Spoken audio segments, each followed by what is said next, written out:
Hi friends, welcome to our YouTube channel PF tech. दोस्तों, क्या आप लोग जानते हैं कि पृथ्वी क्या है, यह कैसे बना, इसकी आंतरिक भाग कौन कौन से हैं तथा इसकी मैग्नेटिक फील्ड क्या है और वह कितना इम्पोर्टेंट होता है। अगर आपका जवाब ना है तो चलिए आज हम इन सभी सवालों के जवाब को लेकर आप लोगों के साथ उपस्थित हूँ। दोस्तों, वैज्ञानिकों के अभी तक के रिसर्च के अनुसार पृथ्वी पूरे ब्रह्मांड का एकमात्र ग्रह है जिस पर जीवन उपलब्ध है।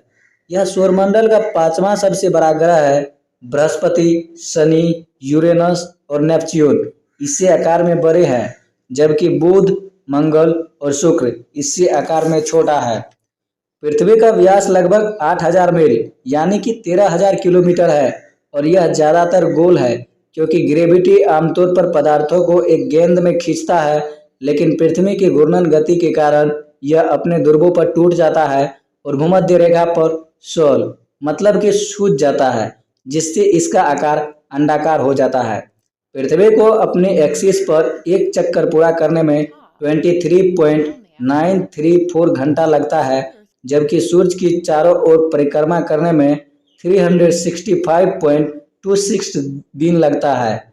इन्हीं दो घटनाओं के कारण दिन रात एवं मौसम परिवर्तन होता है। मौसम बदलने का एक दूसरा कारण यह भी है कि पृथ्वी उत्तरी और दक्षिणी गोलार्ध कभी कभी वर्ष में समय के आधार पर सूर्य की ओर या उससे दूर की ओर चला जाता है। इससे गोलार्ध को प्राप्त होने वाला प्रकाश की मात्रा में परिवर्तन होता है, जिसके परिणाम स्वरूप मौसम बदलते हैं। पृथ्वी तथा कथित गोल्डीलॉक्स जोन के भीतर सूर्य की परिक्रमा करती है, जहां तापमान हमारे ग्रह की सतह पर लिक्विड वाटर बनाए रखता है। अब हम इस बात पर आते हैं कि अर्थ कैसे बना। तो दोस्तों, वैज्ञानिकों का मानना है कि पृथ्वी का निर्माण लगभग 4.6 अरब साल पहले सूर्य और अन्य ग्रह की तरह ही हुआ था। सौरमंडल गैस और धूल की एक विशाल घूमने वाला बादल से मिला था, जिसे सोलर नुबुला कहा जाता है। जब नुबुला ग्रेविटी फोर्स के कारण कोलैप्स की तो वह एक डिस्क की शेप में चपट गई और उस डिस्क के अधिकांश मटेरियल सूर्य बनाने के लिए केंद्र की ओर खींचा गया था एवं डिस्क के भीतर अन्य बड़े कण आपस में टकराकर पृथ्वी सहित अन्य बड़े बड़े पिंडों का निर्माण करने के लिए आपस में चिपट गए और चट्टानों का रूप ले लिया। बाद में इन चट्टानों में पाए जाने वाले रेडियो एक्टिव मटेरियल और बढ़ते प्रेशर ने पृथ्वी के आंतरिक भाग को पिघलाने के लिए पर्याप्त गर्मी उत्पन्न की, जिससे कुछ केमिकल अर्थ सरफेस पर पानी बन गए और अन्य वायुमंडल की गैस बन गई। हाल ही के कुछ प्रमाण यह बताते हैं कि पृथ्वी के आकार लेने के लगभग 200 मिलियन वर्षों के भीतर पृथ्वी की क्रस्ट और महासागरों का निर्माण हो गया। महासागरों के निर्माण होने से जीव की उत्पत्ति हुई और इस तरह पृथ्वी पर जीवन की शुरुआत हुआ। अब हम आते हैं अपने दूसरे प्रश्न की ओर, जो यह है कि पृथ्वी की आंतरिक भाग कौन कौन सी है तथा वो इम्पोर्टेंट क्यों है। तो दोस्तों, पृथ्वी का कोर लगभग 4400 मील यानी कि 7100 किलोमीटर चौड़ा है। कोर के सबसे बाहरी हिस्से में 2250 किलोमीटर तक लिक्विड है, जबकि आंतरिक कोर ठोस है जो कि 2600 किलोमीटर तक फैला हुआ है। यह कोर पृथ्वी के मैग्नेटिक फील्ड के लिए जिम्मेदार है, जो सूर्य से निकलने वाले हानिकारक चार्ज पार्टिकल्स को डिफ्लेक्ट करती है। कोर के ऊपर पृथ्वी का मेंटल होता है, जो लगभग 2900 किलोमीटर मोटा है। यह पूरी तरह से सख्त नहीं, लेकिन धीरे धीरे बह सकता है। पृथ्वी की क्रस्ट मेंटल पर उतनी ही तैरती है जितनी लकड़ी का टुकड़ा पानी पर तैरता है। मेंटल में चट्टान की धीमी गति महाद्वीपों के चारों ओर से हिला देती है और भूकंप, ज्वालामुखी और पर्वत श्रृंखलाओं के निर्माण का कारण बनती है। मेंटल के ऊपर पृथ्वी पर दो प्रकार की क्रस्ट होता है। महाद्वीपों की शुष्क भूमि में ज्यादातर ग्रेनाइट, हल्के सिलिकेट खनिज इत्यादि होते हैं, जबकि समुद्र के फर्श ज्यादातर अंधेरे घने ज्वालामुखी चट्टान से बना होता है, जिन्हें बेसाल्ट कहा जाता है। पृथ्वी अपने मूल की ओर गर्म हो जाती है। महाद्वीपीय क्रस्ट के तल पर तापमान लगभग 1000 डिग्री सेंटीग्रेड तक पहुंच जाता है। भूवैज्ञानिकों के अनुसार पृथ्वी की बाहरी कोर का तापमान लगभग 3700 डिग्री सेल्सियस से लेकर 4300 डिग्री सेल्सियस तक और आंतरिक कोर का तापमान 7000 डिग्री सेल्सियस तक पहुंच जाता है, जो कि सूर्य की सतह से अधिक गर्म होता है।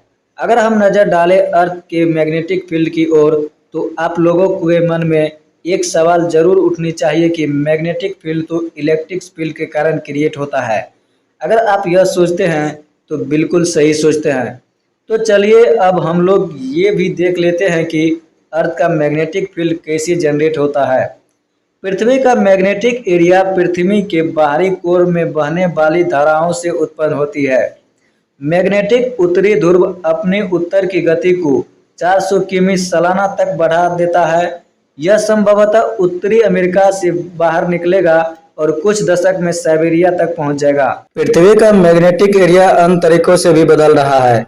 नासा के अनुसार वैश्विक स्तर पर 19वीं सदी से मैग्नेटिक एरिया 10% कमजोर हो गया है, लेकिन पृथ्वी के मैग्नेटिक एरिया ने पास्ट में जो किया है उसकी तुलना में ये परिवर्तन काफी कम है। हर 10 लाख वर्षों में कई बार उत्तरी और दक्षिणी ध्रुवों की अदला बदली के साथ मैदान पूरी तरह से पलट जाता है। Space.com ने पहले बताया था कि फिलिप को पूरा करने में मैग्नेटिक एरिया को 100 से 300 साल तक का समय लग सकता है। अब हम जानेंगे कि ये मैग्नेटिक फील्ड बनते कैसे हैं। जैसा कि आप जानते हैं कि पृथ्वी 2 कोर से बने होते हैं। पहला इनर कोर जो सॉलिड मेटल और रेडियो एक्टिव मेटल से बनी हुई है, और दूसरी है आउटर कोर जो लिक्विड है। आउटर कोर में आयरन के एलॉय लिक्विड फॉर्म में प्रेजेंट होता है। होता यह है कि इनर कोर में मेटल और रेडियो एक्टिव मेटल बहुत ज्यादा अमाउंट में हीट को जनरेट करती है, जिसका टेम्परेचर 5730 डिग्री सेल्सियस तक होता है। ये हीट इनर कोर से निकलकर आउटर कोर में जाती है। आउटर कोर में वहां प्रेजेंट लिक्विड आयरन एलॉय को ये मोशन करने में हेल्प करता है। इस मोशन के कारण वहां पर इलेक्ट्रिक फील्ड जनरेट होती है और ये इलेक्ट्रिक फील्ड मैग्नेटिक फील्ड को जन्म देती है। परंतु क्या आप जानते हैं कि ये मैग्नेटिक फील्ड अर्थ और सभी जीवों के लिए काफी इंपॉर्टेंट होता है। जब हमारे सूरज से निकलने वाले सोलर बिट धरती की तरफ आता है तो उसमें ढेर सारा चार्ज पार्टिकल्स होता है जो कि हमारे ओजोन लेयर को बर्बाद कर सकता है, और यदि ओजोन लेयर बर्बाद हो जाए तो पृथ्वी पर जीवन असंभव हो जाएगा। परंतु अर्थ की मैग्नेटिक फील्ड इन सोलर बिट को पृथ्वी पर आने से रोकती है और हमारे ओजोन लेयर को बचाती है। इस तरह हम देखते हैं कि अर्थ मैग्नेटिक फील्ड हमारे लिए बहुत इंपॉर्टेंट होता है।